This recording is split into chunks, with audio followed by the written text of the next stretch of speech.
আমি জান্নাতে যাই। বাবা একসাথে তুমি আর আমি জান্নাতে যাই, তুমি কি এটা চাও না?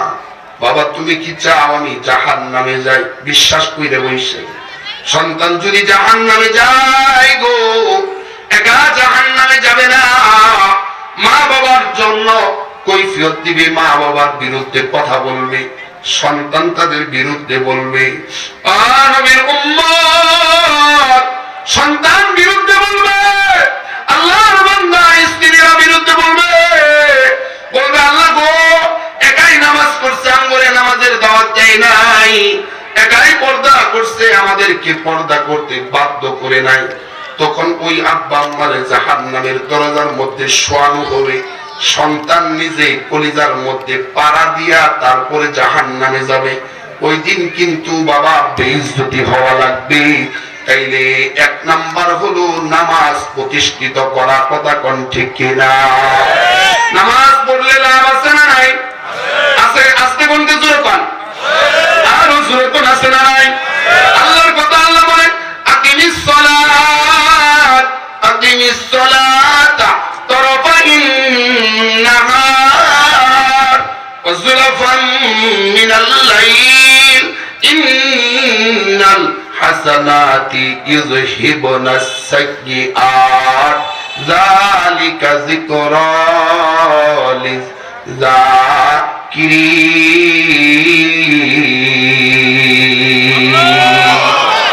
আমার আল্লাহর কথা এটা। আল্লাহ বলে ও বান্দারা তোমরা দিনের দুই অংশে নামাজ পড়বা, রাতের এক অংশে নামাজ পড়বা। দিনের দুই অংশ হলো ফজর হলো দিনের শুরু অংশ, আর জোহর আর আসর হলো দিনের শেষ অংশ, আর মাগরিব আর ইশা হলো রাতের শুরু অংশ। এই তিনটা টাইমে আল্লাহর কোন বান্দা যদি 5 ওয়াক্ত নামাজ সুন্দরভাবে পড়ে, আল্লাহ তাআলা বলে মাঝখানে যত গুনাহ হবে হাসানাত ইযহিবুনাস সাইয়্যাত, আমি রব আমি আল্লাহ এই নামাজের মধ্যবর্তী সময়ে যত গুনাহ হবে সকল গুনাহ আমি আল্লাহ মাফ করে দিব। আর উপরে তোমরা সুবহানাল্লাহ। ও আল্লাহর বান্দারা দুনিয়া কয়দিন? এই দুনিয়া থাকার জায়গা না। আম্মা জানেরা আপনারাও যারা আসছেন মনে করিবেন না চিরস্থায়ী আপনার সৌন্দর্য বজায় থাকবে না গো। তোমার দাদি কত সুন্দর ছিল, আজকে তাকায় দেখো দাদির চেহারা সুন্দর নাই। তোমারও কত সুন্দর চুল ছিল, আজকে চুলগুলা পাইকে যাইতেছে। নবীর উম্মত তোমরা ঈমানদার, তোমাদের বড় দাম। তো ঈমানি মালা যেহেতু গলার মধ্যে পরছো, কিছু দিক নির্দেশনা আছে। মা বোনেরা গো জাহিলিয়াতের যুগের মেয়েদের মতো চলাফেরা কইরো না, খ্রিস্টানদের মতো চইল না, নাসারাদের মতো চইল না, বিধর্মীদের মতো চলবা না। চলবা তো মুমিন বান্দারা কেমনে চলে? ওই যে আল্লাহ বলছে আমার বান্দা যারা, এদের গুণ হলো ইবাদুর রহমানিল্লাযীনা ইয়ামশুনা আলাল আরদি হাওনা ওয়া ইযা খাতাবাহুমুল জাহিলুনা ক্বালু সালামা। আমার প্রিয় বান্দাদের গুণ হলো বিনয়ের সাথে চলবে, নম্রতার সাথে চলবে। এরপরে মূর্খরা জাহেলরা যদি তাদেরকে অনার্থক কাজের দিকে যদি ডাকে, তারা বলবে ক্বালু সালামা, যাও তোমাদের উপরে শান্তি বর্ষিত হোক, তোমরা যাও, আমি ওই কাজে যাইতে পারবো না। দেখেন না সূরা মুমিনুনের ভিতরে আল্লাহ কইছে মুমিন বান্দার গুণের ভিতরে দ্বিতীয় নাম্বার যে গুণটা আছে, মুমিনদের দ্বিতীয় নাম্বার গুণ আল্লাহ নিজে বলছে আল্লাযীনা হুম আনিল লাগবি মুরিদুন। মুমিন বান্দার দ্বিতীয় নাম্বার গুণ হলো তারা অনর্থক কথা বলে না, বাজে কথা কয় না, বাজে গল্প গুজব, বাজে সময়ের ভিতরে তারা কাটায় না। তারা সময়টারে বড় মূল্য দেয় বাবা। আজকে আমাদের সময়ের মূল্য নাই, ঠিক কিনা? কথা বলেন না কেন? আজকে আমাদের সময়ের মূল্য নাই। এই যে ওয়াজ মাহফিলের ভিতরে আছেন আল্লাহর বান্দারা, ভালো করে শোনো। কিতাবের ভিতরে এসেছে এই যে ওয়াজ মাহফিলটা, অনেক মানুষ বাড়ির থেকে আসছে ওয়াজ শোনার জন্য, গিয়া দোকানে বসে আছে। ঘন্টার পর ঘন্টা দোকানে বসে থাকে, সময় পা। আল্লাহর বান্দা ঘন্টার পর ঘন্টা চার দোকানে বসে থাকে, সময়ের অভাব নাই। আমি তো প্রতিদিন মাহফিল কইরা যাই, রাত্র 12টা থেকে 1টা পর্যন্ত বুড়া বুড়া মানুষ টিভির সামনে বসে থাকে, আছে না নাই? অথচ এই মানুষগুলারে যদি ফজরের টাইমে ইমাম সাহেব হুজুর বলে, বাবা আজকে বসবেন, আপনাদেরকে আমি কিছু সূরা কেরাত তালিম দিব, দেখবেন অন্যদিন যদি এক কাতার হইতো, পরের দিন ইমাম আর মুয়াজ্জিন আর 2 জন। কথা কয় না? পরের দিন মুসল্লি কম। অথচ মুসলিম শরীফের হাদিস, আল্লাহ রাসূল বলে, আফালা ইয়াকুতু আহাদুকুম ইলাল মাসজিদি ফায়াতাআল্লামা মিন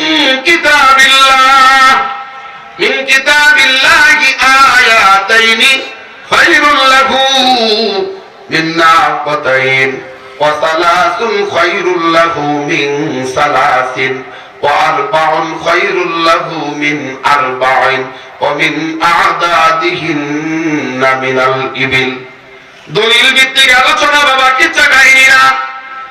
আল্লাহ রাসূল নিজে বলছে, আমার কোন উম্মত যদি মসজিদের ভিতরে গিয়া গল্প গুজব না করিয়া, অনার্থক সময় নষ্ট না করিয়া, পবিত্র কুরআন মাজিদের যদি একটা আয়াত শিখতে পারে, একটা আয়াত শুধু শিখবে, শিখার সাথে সাথে আরবের মোটা তাজা লাল একটা উটকি না যদি সে সদকা করে দেয়, আর সদকাটা যদি কবুল হয়ে যায়, যেই পরিমাণ সওয়াব হবে, মসজিদের মধ্যে বৈশা আল্লাহর কোরআনের একটা আয়াত শিখলে আল্লাহ ওই পরিমাণ সওয়াব লিখে দিবে।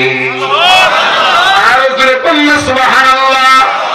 2টা আয়াত শিখলে 2টা উটের সমপরিমাণ, 3টা আয়াত যদি শিখেন 3টা উটের সমপরিমাণ, 4টা আয়াত যদি সুন্দরভাবে শিখেন, 4টা আয়াত সুন্দরভাবে শিখলে 4টা উট যদি আল্লাহর রাস্তায় সদকা করে দেন, যেই পরিমাণ সওয়াব হবে, ওর চাইতে বেশি সওয়াব আল্লাহ আপনার আমল নামায় দিয়ে দিবে।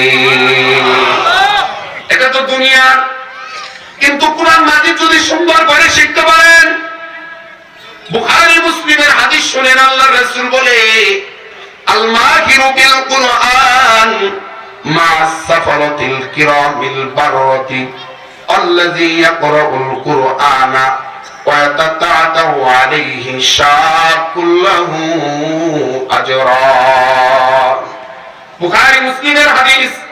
আল্লাহর রাসূল বলে, আমার যে উম্মতগুলো, যে আমার উম্মতিগুলো সুন্দর কইরা কুরআন মাজিদ পড়তে পারবে,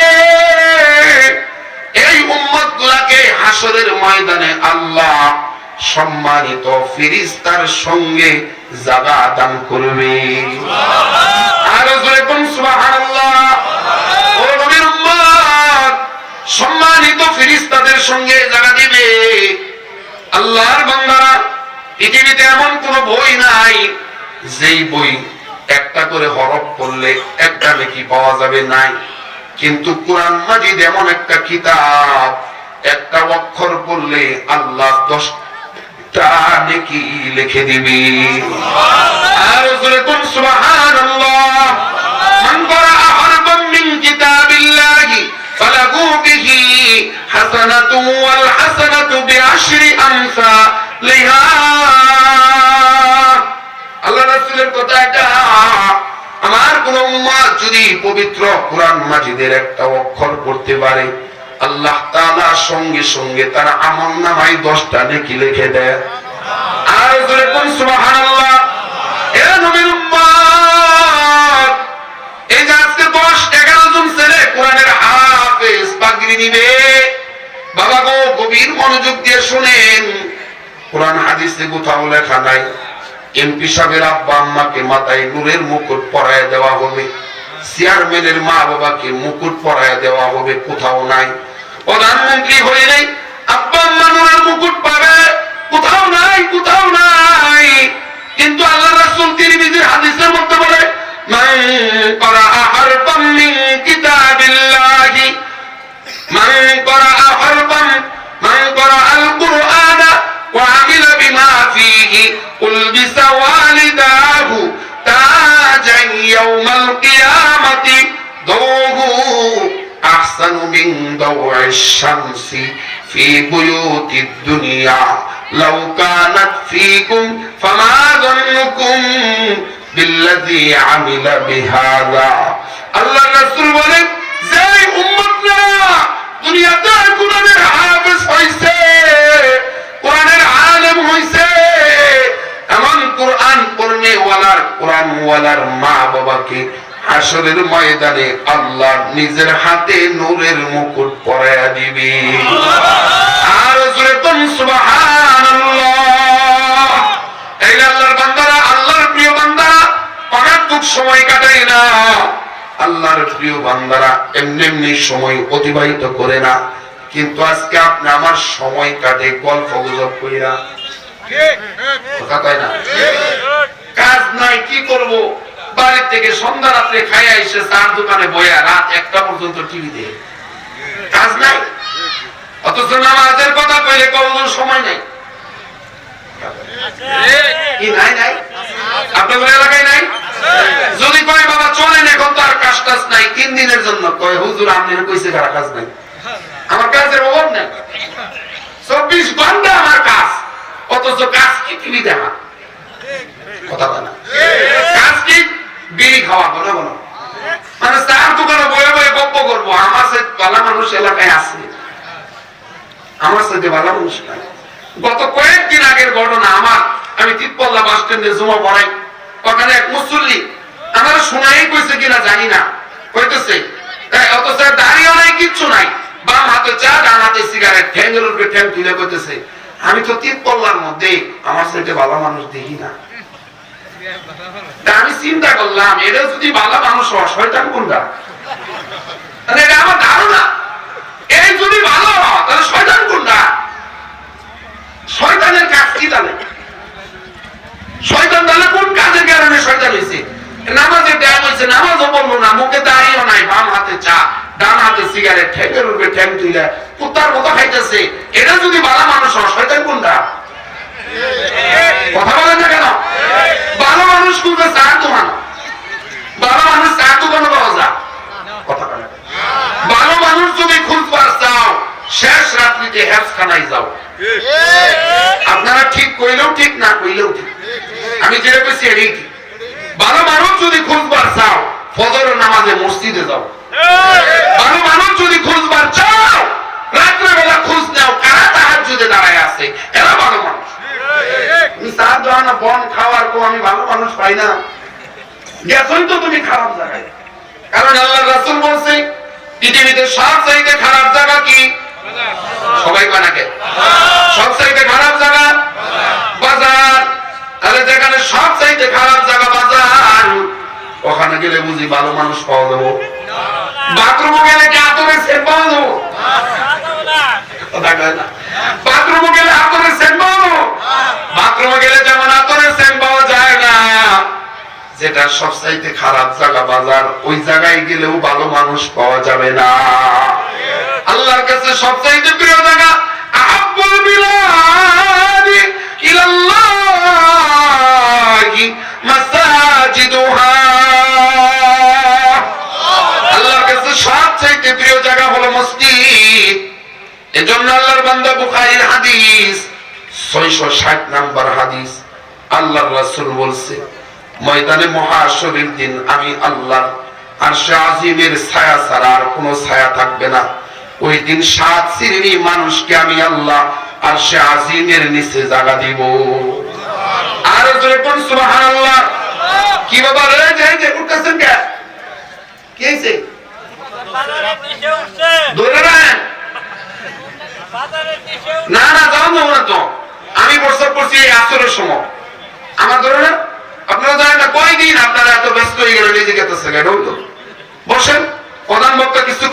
আসবে। তাইলে সবচেয়ে প্রিয় জায়গার নাম কি? মসজিদ। সবচেয়ে প্রিয় জায়গার নাম কি? একথা কোন কি? মসজিদ। এটা হলো আল্লাহর কাছে প্রিয় জায়গা। আর মসজিদটা হলো মানুষের হেদায়েতের একটা কারখানা।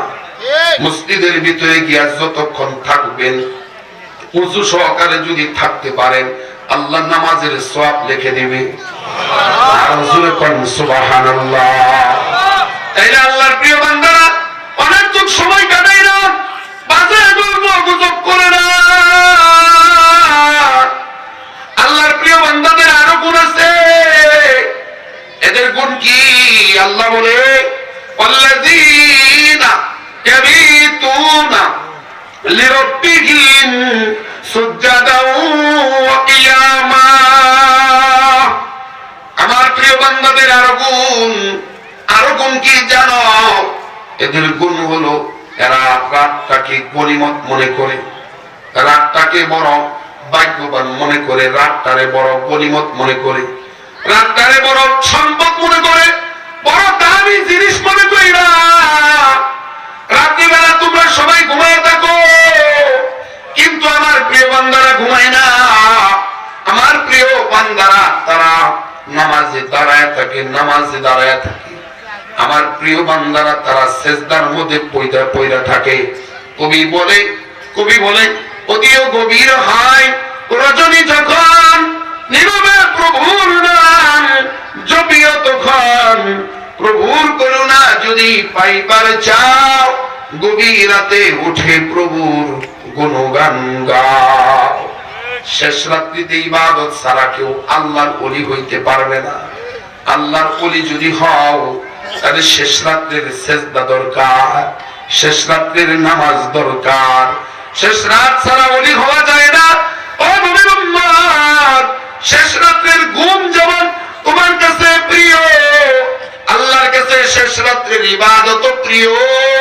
যত সমস্যা আছে, যত মুশকিল আছে, শেষ রাত্রিতে উইঠা দুইটা সেজদা যদি মালিকের কদমে দিয়া, হাত দুইটা বাড়ায় দিয়া যদি ডাক দাও, মালিক গো দেখো না, বিবি ঘুমায় রইছে, সন্তান ঘুমায় রইছে, কেউ জাগ্রত নাই, কিন্তু তোমার বান্দা তোমার দরবারে হাজির।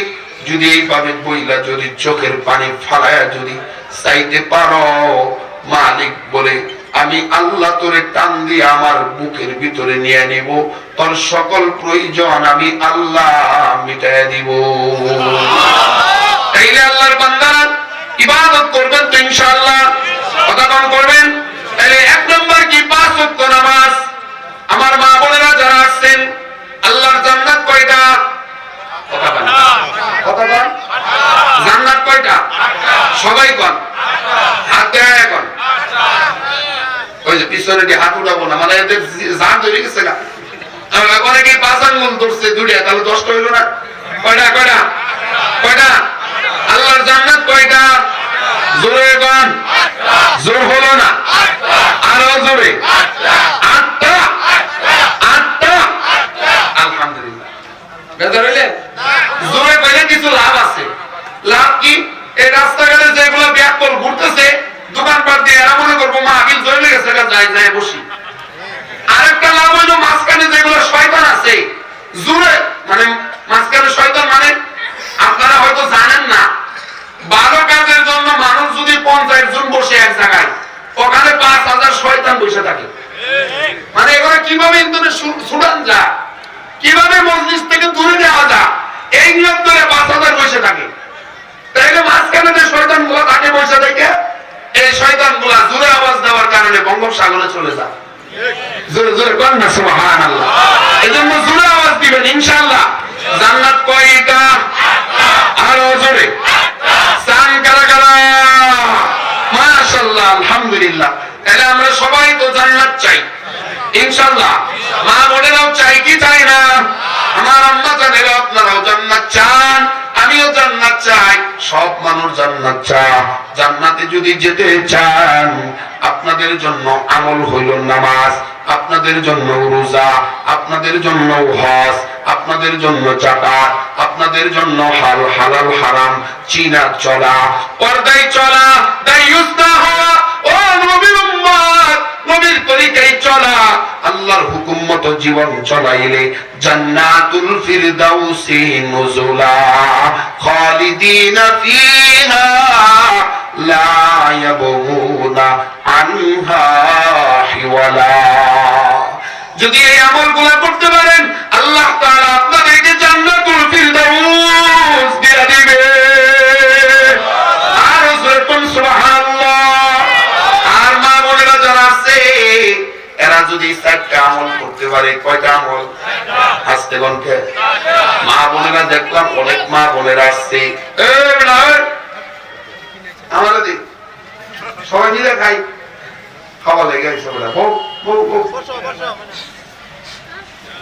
খাওয়ার জন্য তো কত জিনিসই তো খান। একটু আজ মাহফিলটা শুধু দিলের কানে শোনেন। আমি কি গল্প করতেছি? আমি কি দলিল সারা ওয়াজ করছি? আমার দেখান একটা কথা যে দলিল সারা বলছেন, প্রত্যেকটা কথা আমি আয়াত সহ বলছি, দলিল দিয়ে বলছি। তো আল্লাহর বান্দারা, শেষ কথা হলো তাইলে মা বোনদের চারটা আমল, কয়টা আমল? যদি তারা চারটা আমল করতে পারে আল্লাহ তাআলা তাদেরকে 8টা জান্নাতের মালিক বানায়া দিবে। আর জোরে কোন সুবহানাল্লাহ। আরেকটা কথা আমি এখন আপনাদেরকে একটা আমল শিখাইতে চাই। আমলটা খুব দামি। সারা রাত নামাজ পড়ার সওয়াব কারা কারা চান? সারা রাত নামাজ পড়ার, ঘুমায় দেয় কেউ? চান কারা কারা? আলহামদুলিল্লাহ। সারা বছর রোজা রাখার সওয়াব সবাই? আলহামদুলিল্লাহ। প্রতিদিন এক খতম কোরআন মাজিদ তেলাওয়াত করার সওয়াব আলহামদুলিল্লাহ সবাই চান। এই মা বোনদের সম্পর্কে এই কথাটা বলেই আমি শেষ করব। প্রথম কথা হলো এক সাহাবীর মেয়ে বড় হয়েছে। কি বড় হয়েছে? মেয়ে বড় হয়েছে। আমার অনেকের মেয়ে বড় হয় না? তো এখনকার জামানার মেয়েরা তো বিবাহ বসতে গেলে দাদিরে ভাবিরে কয়ে দেয়, দেখো ছেলেটার দাড়ি দাড়ি ঠিক মতো কাটে কিনা, মানে বুঝলেন নাই, পেনশন আছে কিনা, টিভি সিডি ঘরে আছে কিনা, বাইক চালাই কিনা ঠিক মতো, আমার মেয়ে ঘুরতে পারবো কিনা, এগুলো হলো তাদের চাহিদা। কিন্তু এক সাহাবীর মেয়ে বড় হয়েছে। সাহাবী এলান দিছে 3টা গুণ যার মধ্যে পাওয়া যাবে ওই ব্যক্তিটার কাছে আমি বিবাহ বলবো। কয়টা গুণ? কথা বল না, কয়টা গুণ? 3টা গুণ যার মধ্যে পাওয়া যাবে তার কাছে আমি বিবাহ বলবো। নবীর সামনে চলে গেছে। গুণ 3টা হলো, 1 নাম্বার, এমন একটা ছেলে আমি চাই যে ছেলেটা সারা রাত নামাজ পড়ে। 2 নাম্বার, এমন একটা ছেলে চাই যে ছেলেটা প্রতিদিন 1 খতম কোরআন মাজিদ তেলাওয়াত করার সওয়াব অর্জন করে। এমন 3 নাম্বার একটা ছেলে চাই যেই ছেলেটা সারা বছর রোজা রাখে। এমন 3টা গুণওয়ালা একটা ছেলে দরকার। বকশিগঞ্জ কারা কারা আছে? হ্যাঁ, শতকরা হাজারে আছে কিনা দেখেন। আমি বলতেছি শতকরা সারা বছর রোজা রাখে আছে, সারা রাত নামাজ পড়ে আছে, প্রতিদিন 1 পারা 1 খতম কোরআন মাজিদ তেলাওয়াত আছে নাকি নাই? নবীজি জিজ্ঞাসা, শত শত সাহাবীর মধ্যে কেউ হাত উঠায় না। একজনে দাঁড়ায় কয়, হুজুর আমি সারা রাত নামাজের সওয়াব নেই, আমি প্রতিদিন 1 খতম কোরআন মাজিদ তেলাওয়াতের সওয়াব অর্জন করি, সারা বছর আমি রোজা রাখার সওয়াব অর্জন করি। নবীজি তার সঙ্গে বিবাহ দিয়ে দিয়েছে। রাতে বেলা নতুন বউ নিয়ে গেছে, ঈশার আযান হয়ে গেছে।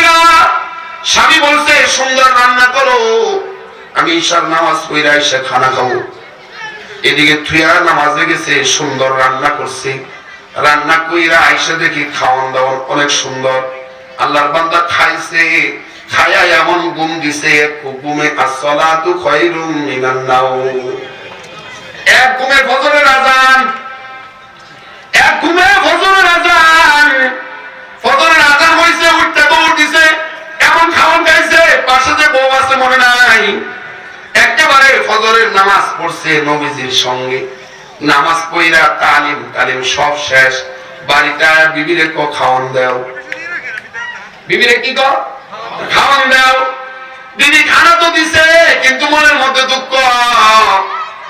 আমার সঙ্গে বলল সারা রাত নামাজ পড়ে, প্রতিদিন 1 খতম কোরআন মাজিদ তেলাওয়াত করে, সারা বছর রোজা রাখে, কিন্তু দেখলাম সারা রাত নাক ডেকে ঘুমাইলো, একটা বারের জন্য নামাজে দাঁড়াইলো না। সকালবেলা নামাজ পড়ে সেই নাস্তা করতেছে, বেলা 11টা বাজে গেছে, একবারের জন্য তো কোরআন মাজিদ পড়লো না। কেমনি ওই দিনটা দেখছে, পরের দিন সেম একই কাহিনী।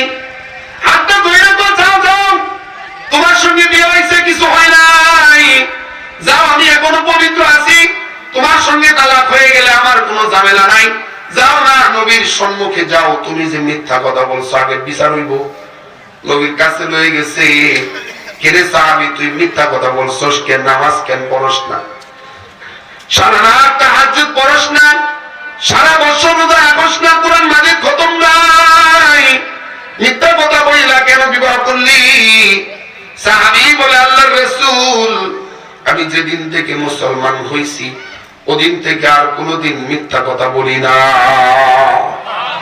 আর যখন সুবহানাল্লাহ, তাইলে তুই যে বললি সারা রাত নামাজ পড়ো, তাইলে সারা রাত ঘুমাইনি, কেমনে নামাজ পড়লি?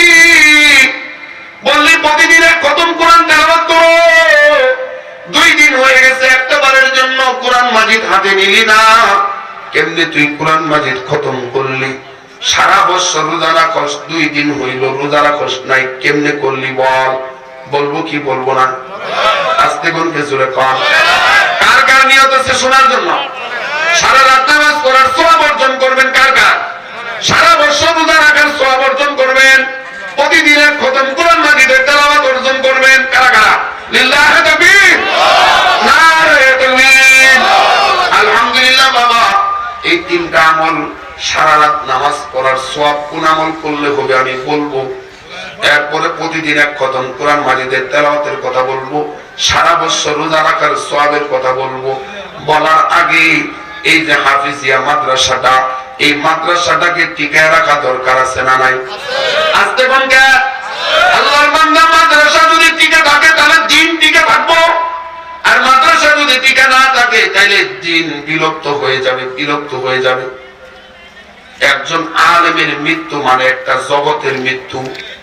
একজন বড় আলেম যদি মারা যায় তাইলে আলেমের মৃত্যুর কারণে এলেমের রাস্তা বন্ধ হয়ে যায়। এই যে মাদ্রাসাটা বাবা, অনেকের মা নাই, অনেকের বাবা নাই। আপনাদের পরিচিত শাহজালাল ভাই, আপনারা যাকে ভোট দিয়া বিপুল ভোটে ভাইস চেয়ারম্যান বানাইছিলেন, ব্যক্তিটা ভালো না খারাপ? আস্তে গনকে জোরে কন। ব্যক্তি ভালো মানে আমি বহু দূর থেকে আইসা বাইরের নির্বাচনী প্রচারণা আমি নিজেও করে গেছি, ভালো না থাকলে তো আমি আসতাম না, কথা কোন ঠিক কিনা? তাইলে এমন একজন মানুষ আপনাদের খেদমতে একটা দ্বীনি মার্কাজ তৈরি করছে, এই মার্কাজটা টিকায় রাখা দরকার আছে না নাই? কথা বলেন আছে না নাই?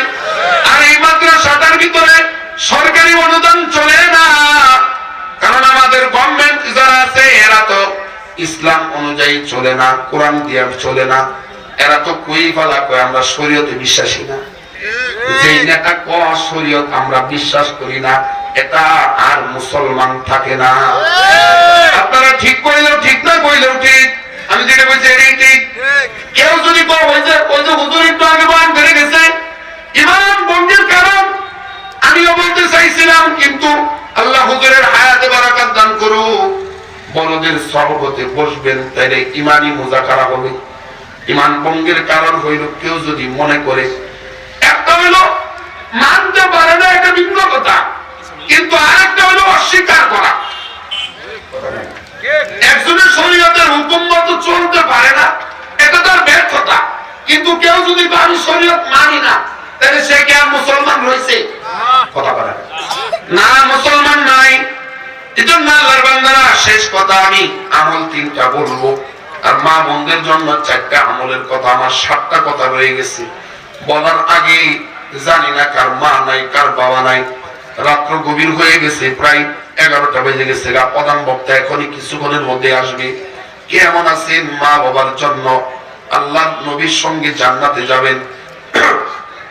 বুখারীতে হাদিস আছে, দান এমন শক্তিশালী, এমন পাওয়ারফুল একটা ইবাদত, যেই দান সদকা করার কারণে যদি টাকাটা হালাল হয়, এই দান সদকা করার কারণে কবরের আযাব মাফ হয়ে যায়। সুবহানাল্লাহ, আস্তে গনকে জোরে কর। দানের চাইতে কবরের আযাব মাফ হবে এমন শক্তিশালী কোনো আমল নাই। দান সদকা বেশি বেশি করা। জানি না কার মা নাই গো, কার বাবা নাই, আপনাদের খেদমতে আমি একটু হাত বাড়াইছি, আমার জন্য না। কে আছেন এমন মাদ্রাসার জন্য 5,000 টাকা দিবেন? হুজুর আছে, হুজুর দোয়া করবে ইনশাআল্লাহ। প্রধান বক্তা আসছে, দোয়া করবে। আমিও আপনাদেরকে নিয়ে আমিন আমিন বলে যাব ইনশাআল্লাহ। বেশি না, কে আছেন একটু বলেন, হুজুর আমি মাদ্রাসার জন্য 5,000 টাকা এই মাদ্রাসার কাজে দিব। যদি আপনি দান করেন আর আপনার এই টাকা দিয়া মাদ্রাসার ঘর হবে, বিছানা হবে, আপনার টাকার মধ্যে বৈশা, আপনার টাকা দিয়া কিনা কার্পেটের মধ্যে বৈশা, ঘরের মধ্যে বৈশা এই ছেলেগুলা কোরআন পড়বে, তারা সওয়াব যা পাবে আল্লাহ আপনাদেরকে ওই পরিমাণ সওয়াব